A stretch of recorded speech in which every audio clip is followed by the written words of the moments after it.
10월의 마지막 주일입니다. 이 예배 가운데 우리 주님이 함께 하셔서 우리 성도님들을 은혜의 나라로 인도해 주실 줄 믿습니다. 우리 함께 예배합니다. 하나님께 예배하는 사람은 영과 진리로 예배해야 합니다. 아멘.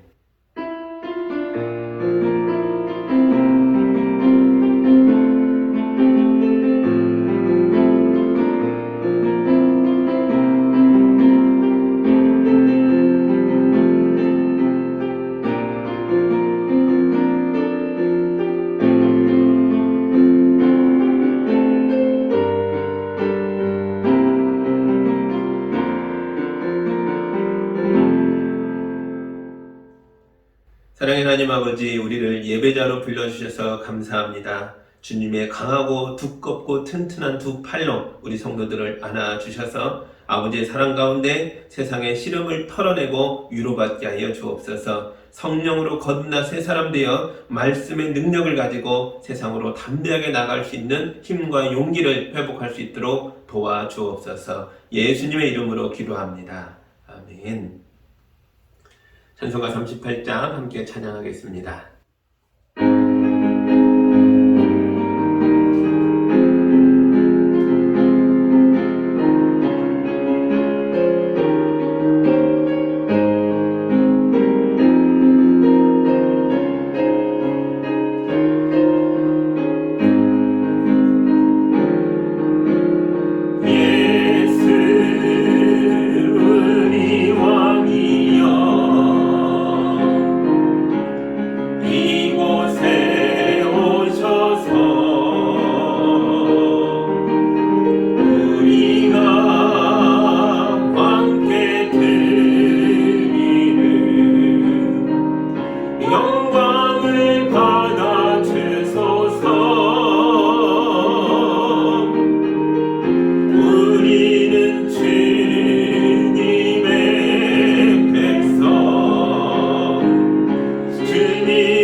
우리 한 주의 삶을 되돌아보며 하나님 아버지 앞에 왔으나 온전하지 못한 모습으로 흠이 있고 점이 있고 더럽혀진 모습으로 왔다면 그 모든 것들을 다 고백하고 용서받고 예배자다움을 회복하는 기도를 함께 드리겠습니다.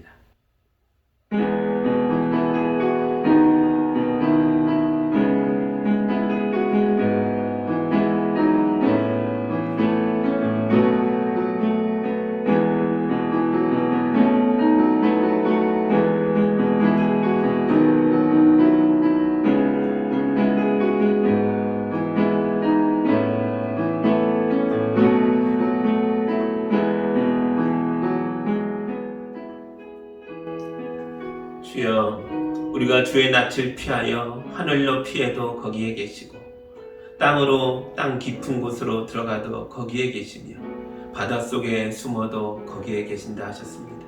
주님 앞에 우리가 무엇을 감출 수 있겠습니까? 우리 내밀한 은밀한 것까지 다 헤아리시는 주님, 우리가 두렵고 떨림으로 우리 한 주간의 삶의 잘못들을 주님 앞에 고백합니다.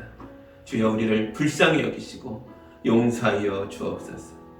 우리가 생활에 쫓긴다는 핑계로 하나님 없는 삶을 살다 왔습니다. 우리가 사람들의 생각에 흔들리며 말씀에서 멀어져 왔습니다. 우리가 내 욕망에 지쳐 간절히 기도했던 시간들을 잃어버렸습니다. 주여, 소통도 사라지고 더럽혀진 영혼과 마음으로 추악해진 생각으로 깨어진 관계 속에 고통을 쌓았다가 주님 앞에 나왔습니다. 불쌍히 여기셔서 이제 우리의 추락한 영혼들을 찢겨주시고 회개하는 마음들을 주님이 불쌍히 여겨 일으켜 세우셔서 우리를 용서하여 주옵소서. 성령으로 임하셔서 주님과의 깊은 교제를 회복할 수 있도록 도와주옵소서. 예수님의 이름으로 기도하옵나이다. 아멘.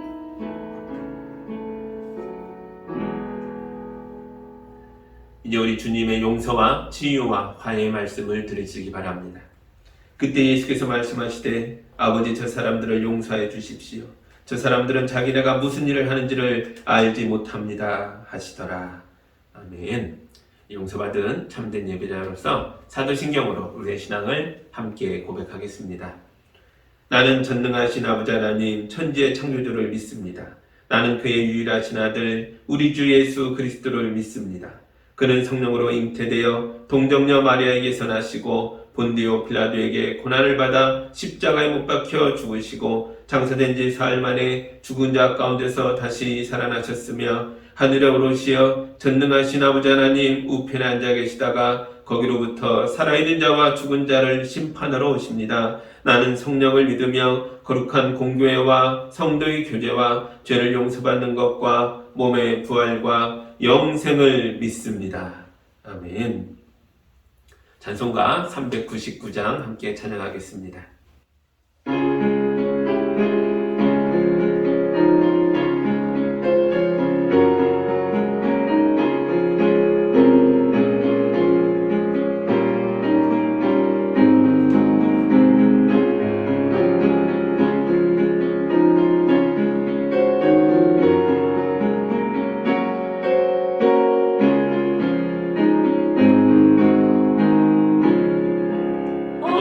어린 양들아 두려워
사랑의 하나님 아버지, 우리에게 예수님을 보내주셔서 이 죄인들을 위하여 피땀 흘리며 기도하시고 또한 십자가에 오르셔서 우리를 살려주시고 또 주님의 부활로 우리를 새 생명을 얻어 하나님 백성 되어 살게 하시니 감사합니다. 우리의 의로움이 우리의 행위가 아니며 오직 믿음으로 예수님을 덧입은 결과임을 깨닫게 하여 주옵소서.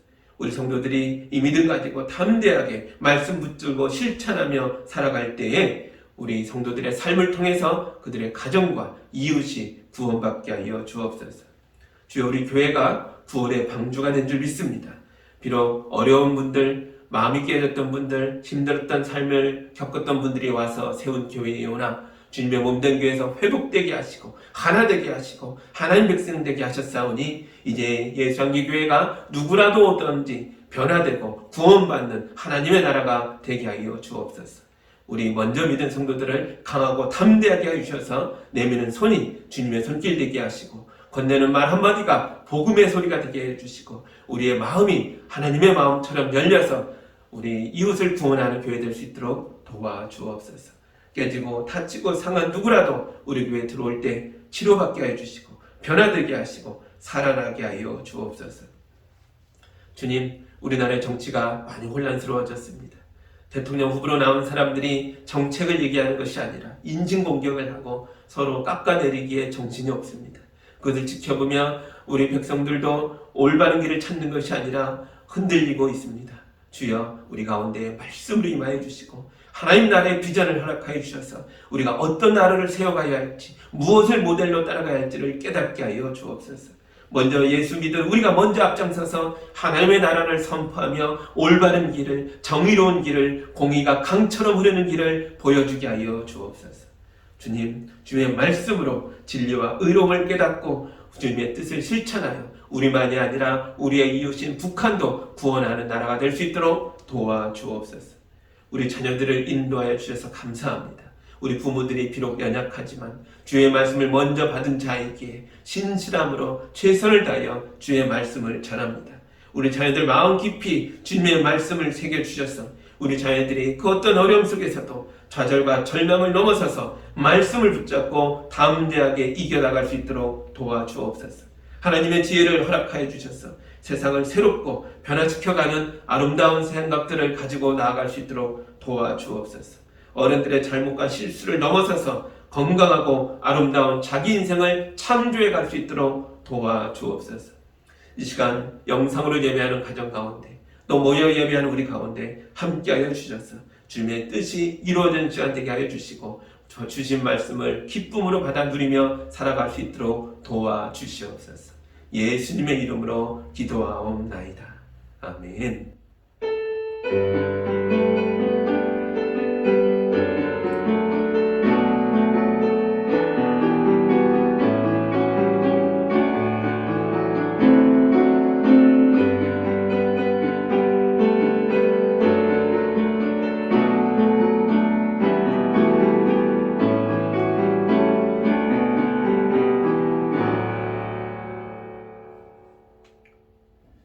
하나님 말씀 같이 보겠습니다. 오늘 우리에게 주시는 주님의 말씀은 요한복음 20장 19절에서 31절까지의 말씀입니다. 주님의 말씀을 봉독할 때 여러분도 함께 보시기 바랍니다. 그날 곧 주간의 첫날 저녁에 제자들은 유대 사람들이 무서워서 문을 모두 닫아 걸고 있었다. 그때 예수께서 와서 그들 가운데로 들어가 서셔서 너희에게 평화가 있기를 하고 인사말을 하셨다. 이 말씀을 하시고 나서 두 손과 옆구리를 그들에게 보여주셨다. 제자들은 주님을 보고 기뻐하였다. 예수께서 다시 그들에게 말씀하셨다. 너희에게 평화가 있기를 빈다. 아버지께서 나를 보내신 것 같이 나도 너희를 보낸다. 이렇게 말씀하신 다음에 그들에게 숨을 불어넣으시고 말씀하셨다. 성령을 받아라. 너희가 누구의 죄든지 용서해주면 그 죄가 용서될 것이요 용서해주지 않으면 그대로 남아있을 것이다. 12제자 가운데 하나로서 쌍둥이라고 불리는 도마는 예수께서 오셨을 때 그들과 함께 있지 않았다. 다른 제자들이 그에게 우리는 주님을 보았소 하고 말하였으나 도마는 그들에게 나는 내 눈으로 그의 손에 있는 못자국을 보고 내 손가락을 그 못자국에 넣어보고 또 내 손을 그의 옆구리에 넣어보지 않고서는 믿지 못하겠소 하고 말하였다. 여드레 뒤에 제자들이 다시 집안에 모여 있었는데 도마도 함께 있었다. 문이 잠겨 있었으나 예수께서 와서 그들 가운데로 들어서셔서 너희에게 평화가 있기를 하고 인사말을 하셨다. 그리고 나서 도마에게 말씀하셨다. 내 손가락을 이리 내밀어서 내 손을 만져보고 내 손을 내 옆구리에 넣어보아라. 그래서 의심을 떨쳐버리고 믿음을 가져라. 도마가 예수께 대답하기를 나의 주님 나의 하나님 하니 예수께서 도마에게 말씀하셨다. 너는 나를 보았기 때문에 믿느냐? 나를 보지 않고도 믿는 사람은 복이 있다. 예수께서는 제자들 앞에서 이 책에 기록하지 않은 다른 표징도 많이 행하셨다. 그런데 여기에 이것이나마 기록한 목적은 여러분으로 하여금 예수가 그리스도요 하나님의 아들이심을 믿게 하고 또 그렇게 믿어서 그의 이름으로 생명을 얻게 하려는 것이다. 아멘. 잠깐 기도합니다. 사랑의 하나님 아버지, 의심 많은 도마를 만나주시고 그를 변화시켜서 예수님을 향해 나의 하나님이라고 고백하도록 인도하는 장면을 읽었습니다. 이 말씀이 우리 안에 깊이 들어와서 우리가 주님을 만나고 의심을 떨쳐내고 성령에 충만하여 복음의 증인으로 살아갈 수 있도록 인도하여 주옵소서. 예수님의 이름으로 기도합니다. 아멘. 부활한 예수님과 만난 사람들에 대해서 살펴보고 있습니다. 지난주 본문에서는 부활한 예수님을 만난 마리아에 대해서 보았죠. 마리아는 예수님이 묻혀 있었던 그리고 그 몸이 사라져버린 무덤 앞에 앉아서 예수님을 잃어버렸다고 울고 있었죠. 울고 있는 마리아에게 예수님이 오셔서 마리아야 라고 그녀의 이름을 불러주었습니다. 그때 마리아가 그 음성을 듣고 예수님인 걸 알아보고 선생님 하면서 예수님께 다가갔죠. 그때 예수님이 그러셨습니다. 나에게 손대지 말아라. 특별한 말씀입니다. 왜 손대지 말라고 했을까요? 부활 전에는 예수님의 이 땅에서의 지난 30년 동안의 삶의 모습에서는 많은 사람들이 예수님에게 손을 댈 수 있었죠. 예수님을 존경하는 사람들은 예수님 앞에 와서 그 앞에 엎드려 예수님의 손을 잡거나 발을 껴안았습니다. 이게 유대인들의 풍습이죠.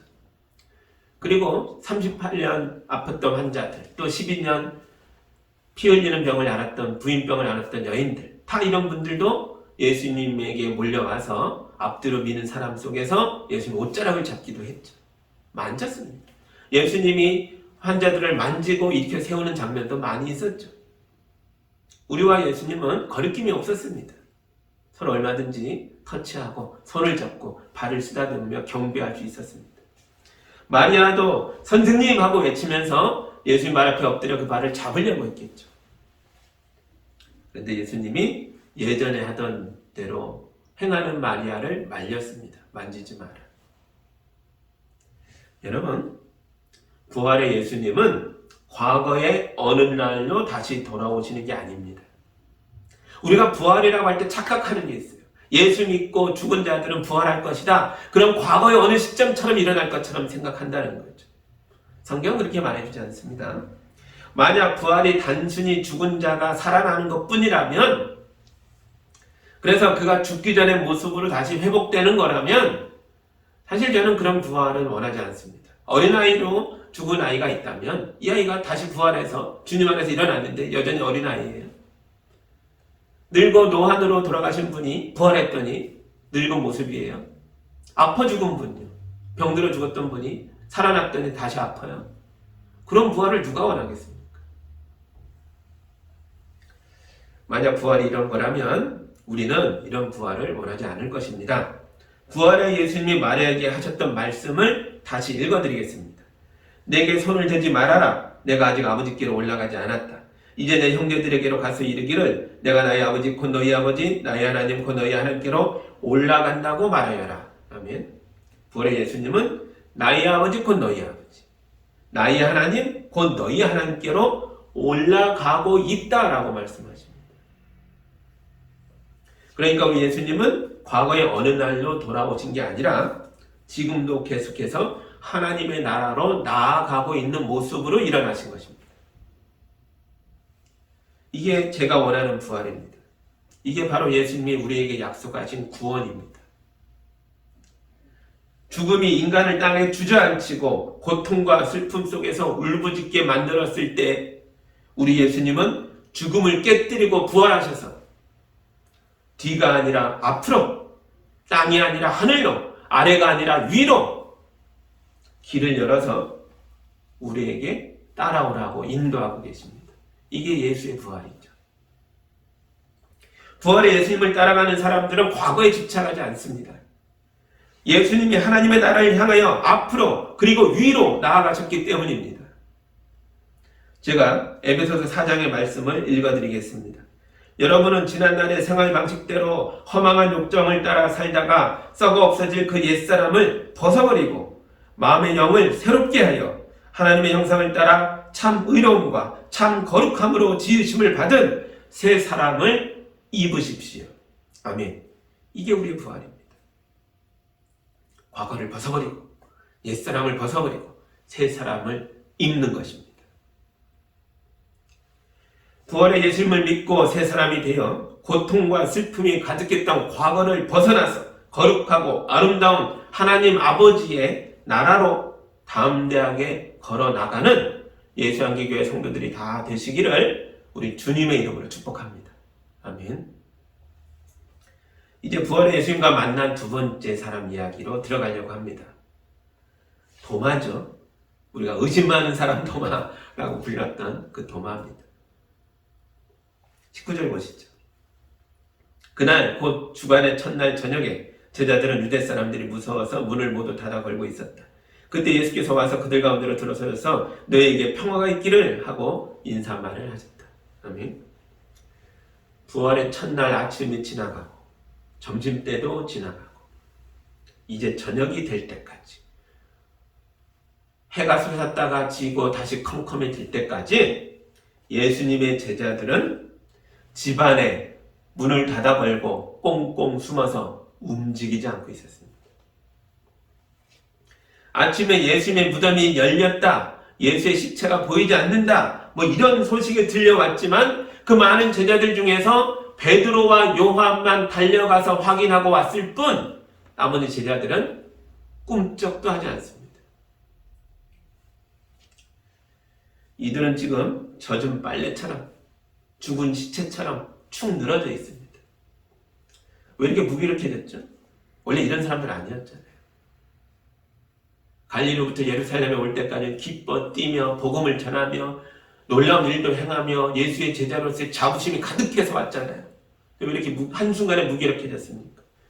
왜냐하면 예수께서 죽을 때 이들의 미래도, 이들이 꿈꿔왔던 미래의 소망도 같이 죽어버렸기 때문입니다. 예수의 제자들이 대부분 차별의 땅 갈릴리 출신이라는 건 아시죠? 이들은 예수님의 예루살렘에 입성하기만 하면 세상이 뒤집어질 줄 알았습니다. 더럽고 차별이 심했던 이 세상을 주님이 엎어버리고 하나님의 나라로의 비전, 예수가 선포했던 그 나라가 지금 당장 임할 줄 알았습니다.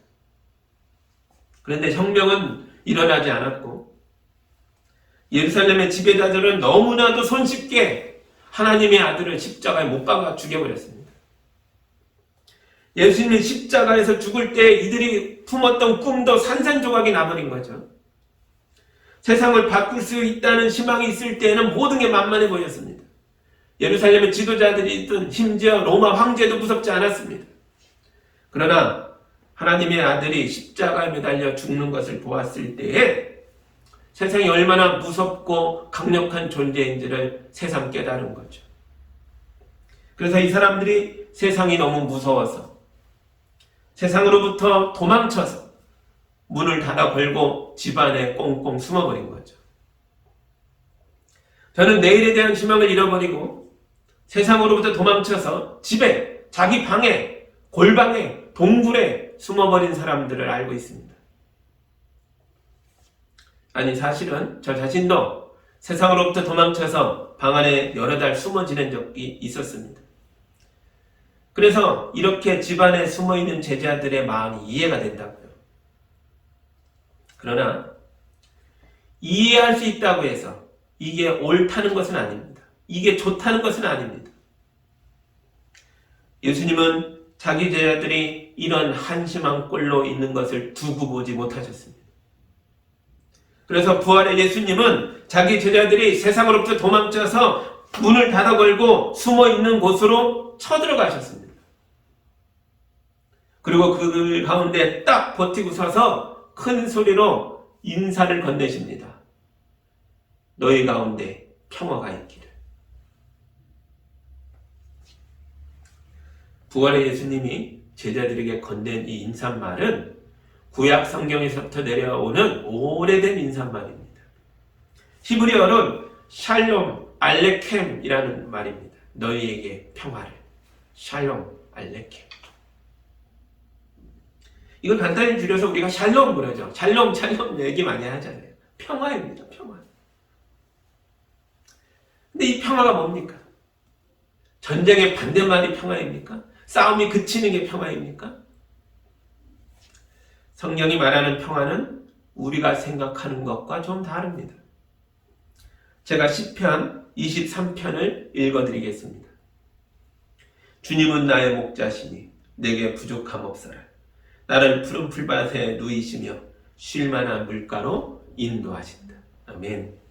얼마나 목가적인 아름다운 풍경입니까? 양떼가 푸른 풀밭에 누워있고 그 옆으로 맑은 시냇물이 절절절 흘러가면서 이 양떼는요 아무 근심 걱정 없이 평화를 누리고 있습니다. 참 평화롭죠.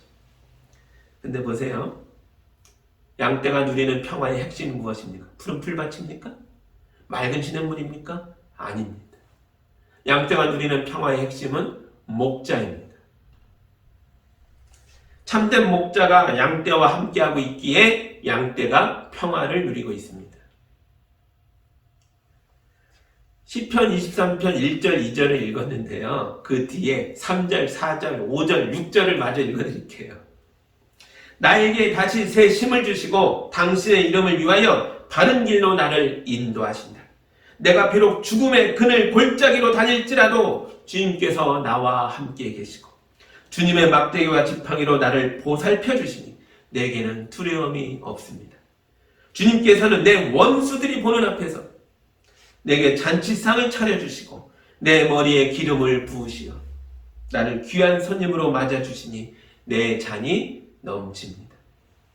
진실로 주님의 선하심과 인자하심이 내가 사는 날 동안 나를 따르리니 나는 주님의 집으로 돌아가 영원히 그곳에서 살 것입니다. 아멘. 이게 평화라고요.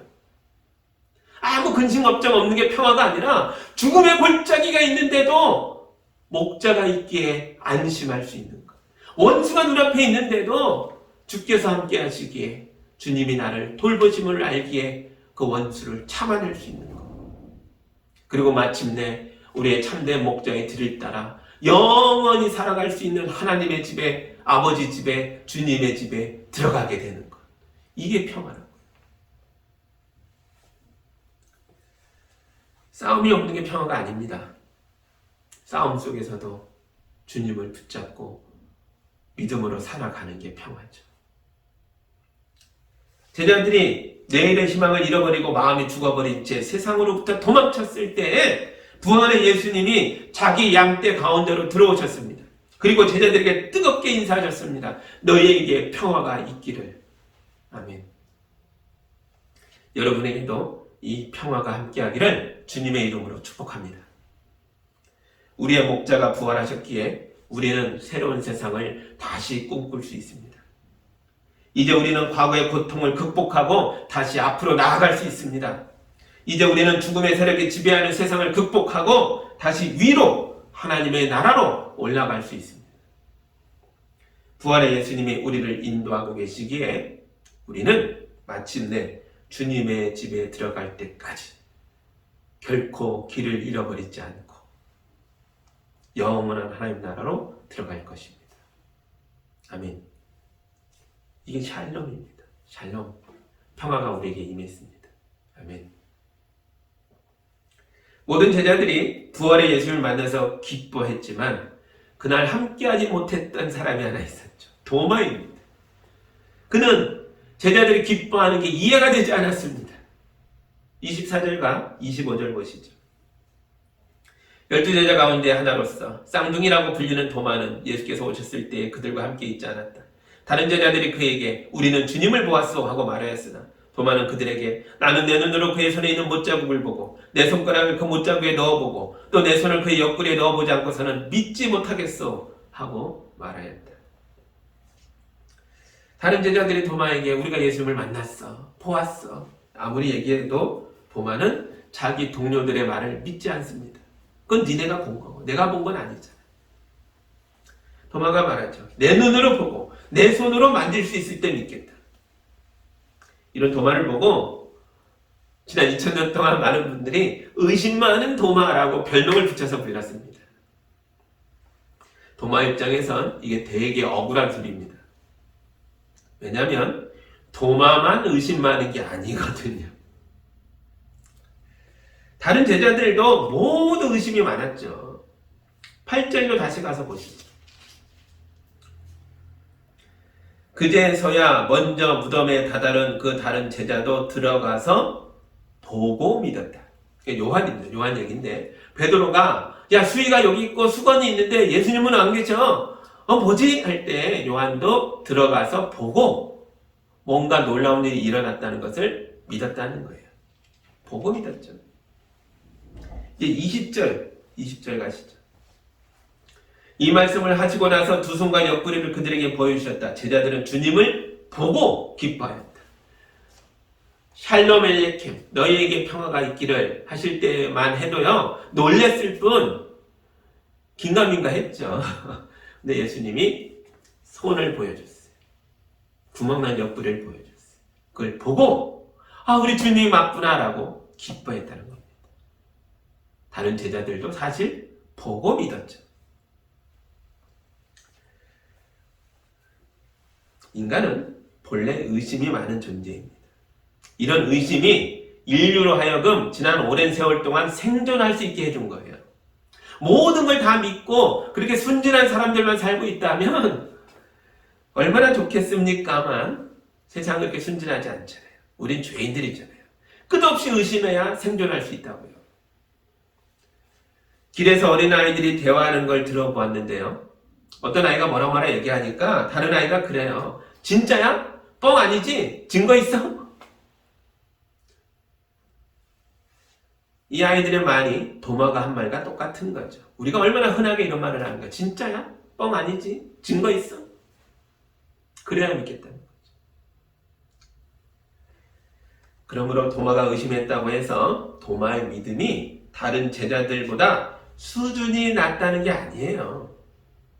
정확하게 얘기하면 모두가 다 수준이 낮은 거예요, 지금. 그리고 일주일이 지났습니다. 26절 보시죠. 여드레 뒤에 제자들이 다시 집안에 모여 있었는데 도마도 함께 있었다. 문이 잠겨 있었으나 예수께서 와서 그들 가운데를 들어서셔서 너에게 평화가 있기를 하고 인사말을 하셨다. 그러면 다른 제자들의 믿음의 수준 여기 보이죠? 이날은 마침 도마도 있었어요. 일주일이 지났죠. 여드레 후에 제자들이 집안에 있고 마침 도마도 함께 있는데 어떻게 있어요? 또다시 문을 닫아 걸고 꽁꽁 닫아 걸고 집안에 갇힌 모습으로 숨죽인 모습으로 숨어 있습니다. 예수님을 만났을 때와 일주일이 지난 동안 큰 변화가 없어요. 이게 우리의 모습입니다.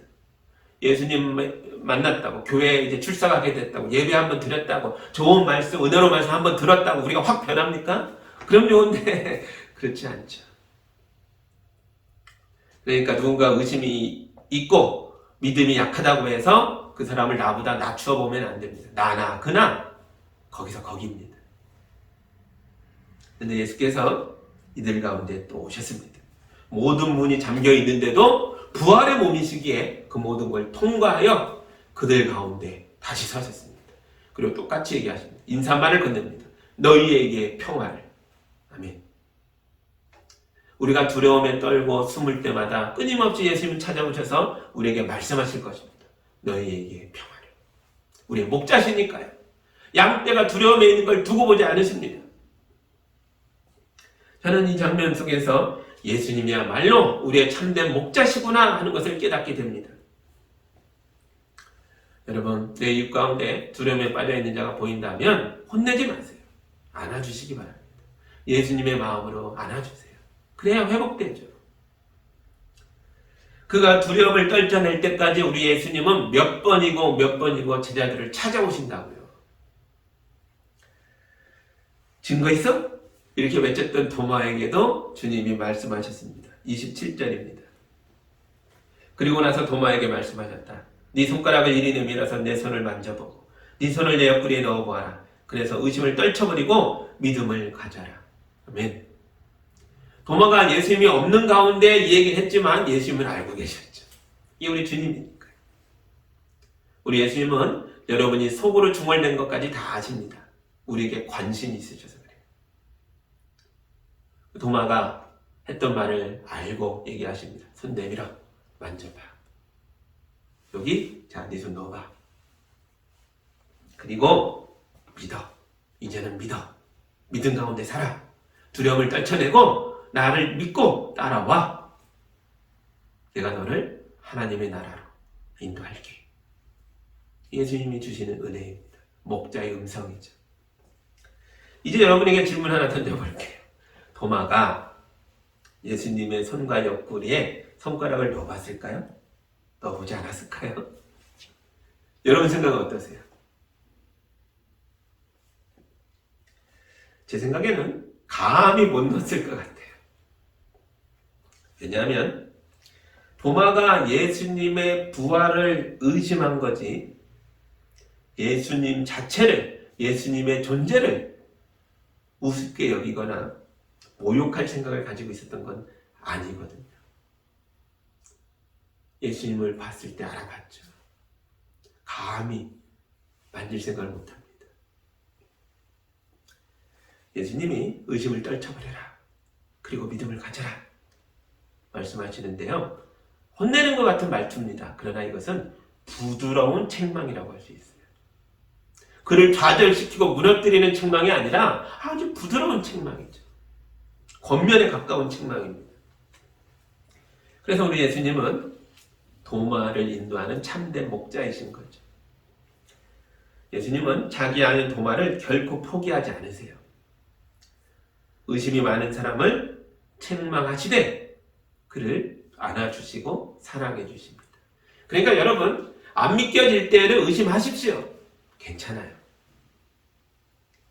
의심이 많은 사람이 진짜로 믿게 되면 아주 훌륭한 믿음을 갖게 되니까요. 의심이 있는데도 없는 척하며 억지로 믿는 게 더 수상한 거죠.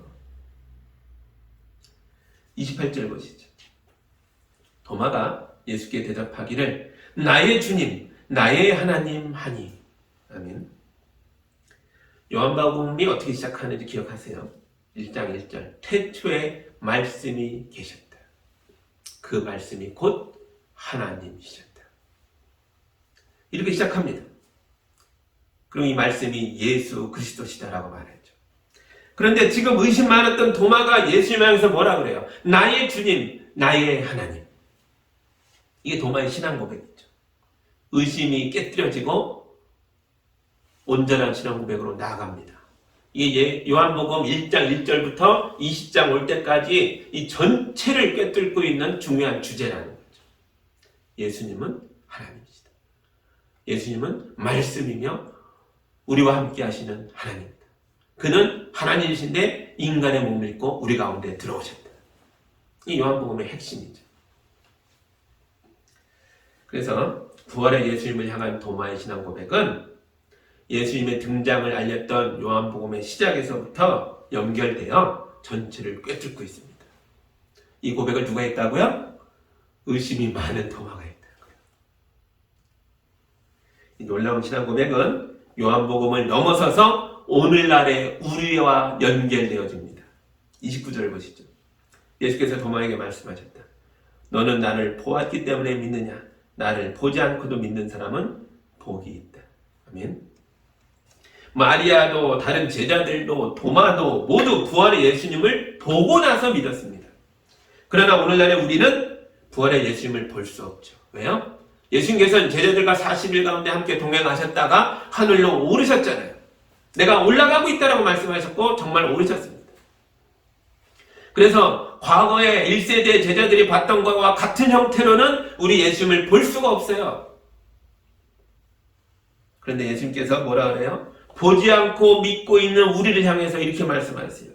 너희는 나를 보고 만지고 믿었던 첫 번째 성도들보다 더 복이 있다. 아멘. 우리 주님은 우리를 축복하고 계십니다. 우리는 어떻게 예수님을 나의 하나님이라고 믿게 됐죠? 여러분은 어떻게 예수님을 나의 하나님이라고 고백할 수 있었습니까? 요한복음에서 그 비밀을 말해주고 있죠. 1장 1절 태초에 말씀이 계셨다. 그 말씀이 곧 하나님이셨다. 그 말씀이 사람이 되어 우리에게 오셨다. 핵심이 뭐예요? 말씀이죠. 말씀. 이 말씀이 우리에게 예수님을 증언해주고 있다고요. 우리에게는 예수님을 보고 듣고 만졌던 1세대의 증언도 함께 있습니다. 어디에요? 성경에 그 말씀으로 들어갔잖아요. 이들의 증언이 기록되어서 요한복음에 있잖아요. 마가복음에, 누가복음에, 마태복음에 있잖아요. 그리고 서신서에 바울의 고백을 통해 우리에게 전달됐잖아요. 마리의 증언, 도마의 증언, 다른 많은 제자들의 증언이 우리가 예수님을 믿도록 도와주고 있습니다. 그리고 결정적으로 하늘로 올라가시는 예수님이 나를 대신하여 하늘로부터 너희에게 보내줄 자가 있다 했죠? 그게 뭡니까? 누구십니까? 성령님이죠. 22절로 가서 보시죠. 이렇게 말씀하신 다음에 그들에게 숨을 불어넣으시고 말씀하셨다. 성령을 받아라. 아멘. 예수님의 예고대로 예수님의 부활로부터 50일 뒤에 예수님이 승천하시고 열흘 뒤에 성령이 교회 가운데 임하였습니다. 많은 제자들이 그때도 집안에 모여서 큰 홀에, 다락방이라고 불리는 옥상 꼭대기 넓은 홀에 모여서 간절히 기도할 때에 하늘이 열리고 하늘로부터 성령이 임하셨습니다. 그러자 그들이 변화를 겪습니다. 두려워 숨어있던 자들이잖아요. 제자들이 문 꽁꽁 닫고 부활의 주님을 만났는데도 또 두려워서 문 닫고 또 문 닫고 숨죠. 그들이 문을 열고 나와버렸어요. 뜨거워졌습니다. 너무 뜨거워서 견딜 수 없는 거예요. 두려움을 극복해버렸습니다. 세상 가운데 서서, 길거리에 서서, 광장에 서서 골목을 누비며 예수님은 그리스도시요 우리의 구원자시요 하나님의 아들이십니다. 당신들이 죽였던 예수가 부활하셨습니다. 선언하고 외쳤습니다. 사람들이 증거를 요구했으나 그들에게 보여줄 증거는 이제 없습니다. 예수님이 하늘로 올라가셨으니까요. 그러나 보여줄 게 있죠. 그들이 보여줄 수 있는 건 오직 믿음 안에서 예수님을 나의 주님이요 나의 하나님이라고 고백하고 살아가는 교회였습니다. 그들이 보여줄 수 있는 유일한 것이죠. 예수가 살아계시기 때문에 교회가 존재하는 거죠. 예수님이 우리와 함께 하시기 때문에 우리가 남다르게 살 수 있는 거죠. 그리스도인들이 살아가는 삶, 그리스도인들이 모여 세운 교회, 세상 어디에도 볼 수 없는 이런 모습이 예수가 살아있는 걸 증거하고 있습니다. 왜요? 교회는 살아있는 예수님의 몸이니까요. 그리고 엄청난 일들이 일어났죠. 예수님을 십자가에 못 박아라 외쳤던 사람들이 예수님을 믿게 됩니다. 가슴을 치며 회개하며 돌아왔습니다. 하나님의 나라가, 하나님의 교회가 예루살렘 가운데 세워집니다. 성령이 우리 가운데 오셔서 우리로 하여금 예수님을 믿게 합니다. 그리고 우리를 예수의 증인되게 하셔서 세상 가운데 우리를 세우십니다. 우리가 증거하지 않으면 이 세상은 부활의 예수님을 모른 채 자기 집 가운데서 침몰하게 될 것입니다. 1세대 목격자들은 자기들이 만난 예수님을 후대에 전할 책임을 가지고 열심히 살았죠. 우리도 그래야 합니다. 우리도 우리가 만난 예수님을 세상에 전해야 합니다. 30절과 31절 보시죠.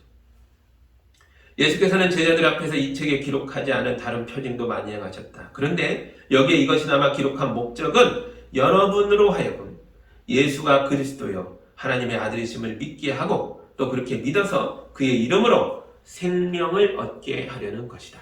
아멘. 이게 요한복음의 기록 목적입니다. 스스로 밝히잖아요. 내가 이 책을 쓴 이유는, 목적은 당신들을 예수 믿고 구원받게 하려고 그럽니다. 나는 예수님을 본 자요 만진 자나 당신들은 예수님을 볼 수가 없지 않습니까? 그러니 내가 증언합니다.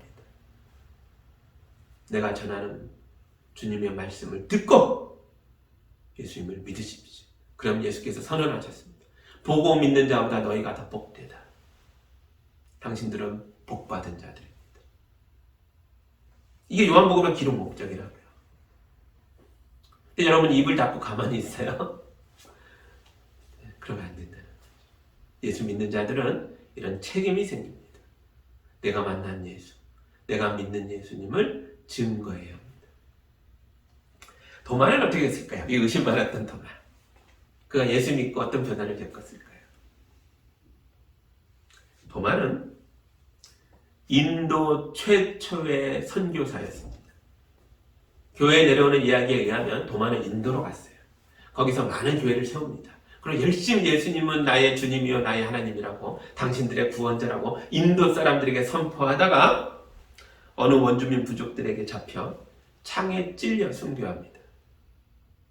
참 아이러니하죠. 예수님의 창자국을 나에게 보여달라 했던 도마였는데 도마가 창에 찔려 순교합니다. 1521년에 이 마이라풀, 그 인도에 도마 예배당이 있어요. 그 1521년에 그곳에서 발굴을 했더니 화살촉이 나오고 뭐 이런 게 발굴이 된 거예요. 또 그 창도 발견됐는데 거기에 날짜가 이렇게 막 써있고 그 고대어가 써있는 걸 풀어봤더니요. 인도의 왕이 도마 교회당을 건립하여 여기에 세우다라고 써있었던 거죠. 그래서 여기 도마가 순교한 자리가 여기였구나라는 걸 이제 알게 된 거죠. 역사적으로 밝혀진 거죠. 그리고 1547년에 비석이 돌에다 글을 새긴 게 하나 발견됐는데요. 십자가가 조각되어 있고 그 위에 비둘기가 새겨져 있었대요. 그리고 그 좌우에 그 고대 인도 언어로 글씨가 써 있었습니다. 그걸 번역하면 이렇대요. 메시아와 높으신 하나님과 성령을 믿는 사람은 십자가에 달리신 구주의 은혜로 죄의 용서를 받을 것이다. 이게 도마가 인도에서 외쳤던 복음이었던 것 같아요.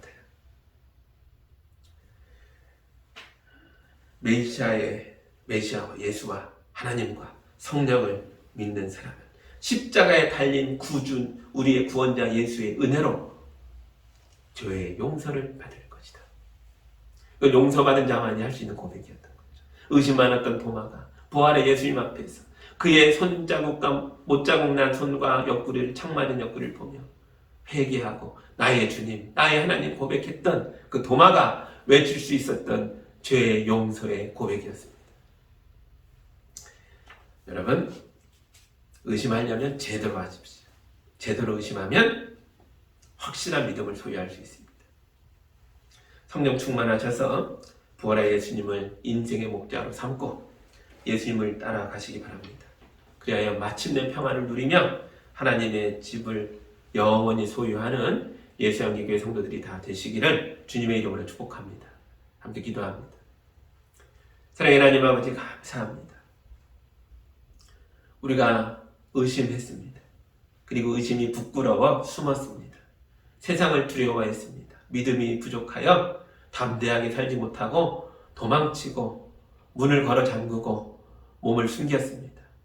주여, 우리를 불쌍히 여겨 주옵소서.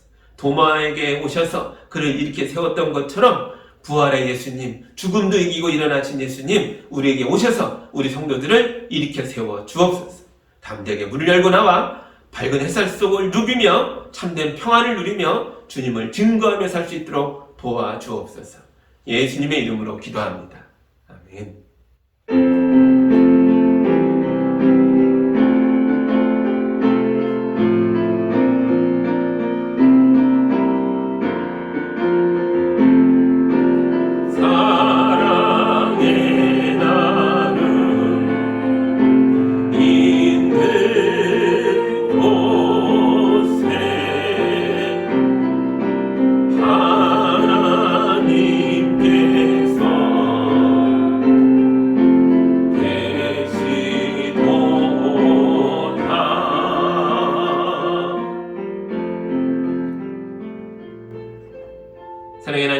감사합니다. 이 물질이 힘이기에 이 힘에 눌려 길을 펴지 못하고 어떻게든 이 힘을 소유하고자 몸부림치며 살았으나 모래알이 손바닥에서 흘러내리는 것처럼 아무리 애써도 모아지지 않는 물질 앞에 좌절했던 성도들입니다.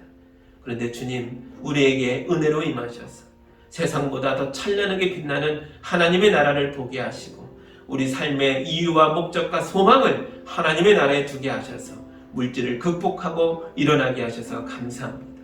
귀한 예물을 올려드립니다. 이 물질을 통해 주님의 몸된 교회가 세워지며 이웃을 돌보며 하나님의 나라를 선포하며 세상 곳곳에 나아가 수고하는 선교사님들을 후원할 수 있도록 도와주옵소서.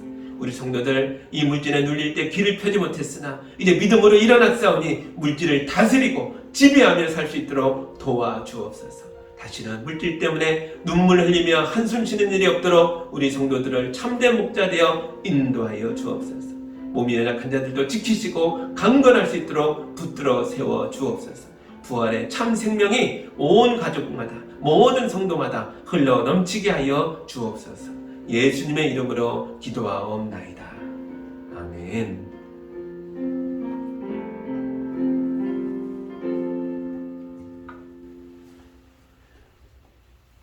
11월 첫 주는 우리가 늘 지키는 성찬주일입니다. 그래서 자기 자신을 잘 살피시고 예배 가운데로 나와 성찬을 받으실 분들은 준비된 마음으로 나오시기 바랍니다. 가정에서도 성찬주일임을 기억하며 경건한 마음으로 예배를 준비하는 그런 시간으로 한 주간을 보내시기 바랍니다. 감사합니다. 이제 다 함께 마지막 찬양 뜨겁게 부르고 용기를 내어 성령 충만하여 문을 열고 세상으로 나아가 믿음 가운데 담대하게 살아가겠습니다.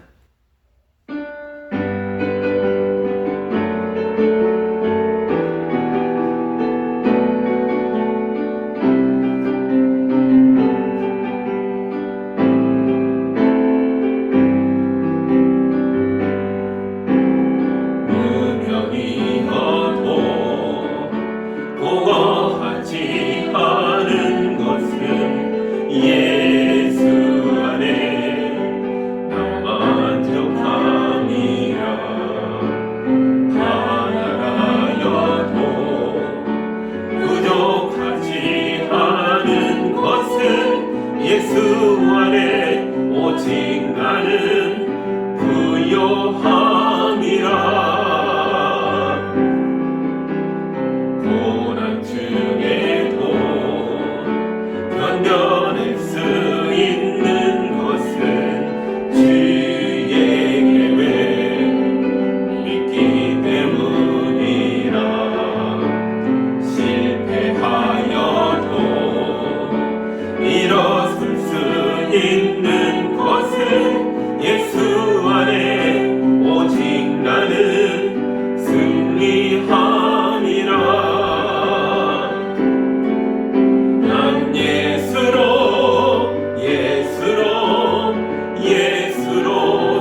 난 예수로 예수로 충만하네. 세상 모든 풍파도 두렵지 않네. 난 예수로 충만하네. 영원한 왕 내 안에 살아 계시네. 영원한 왕 내 안에 살아 계시네.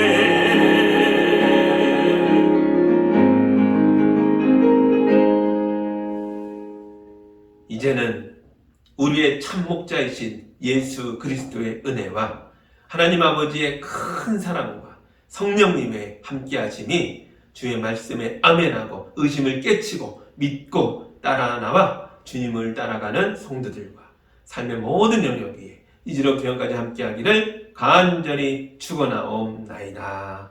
아멘.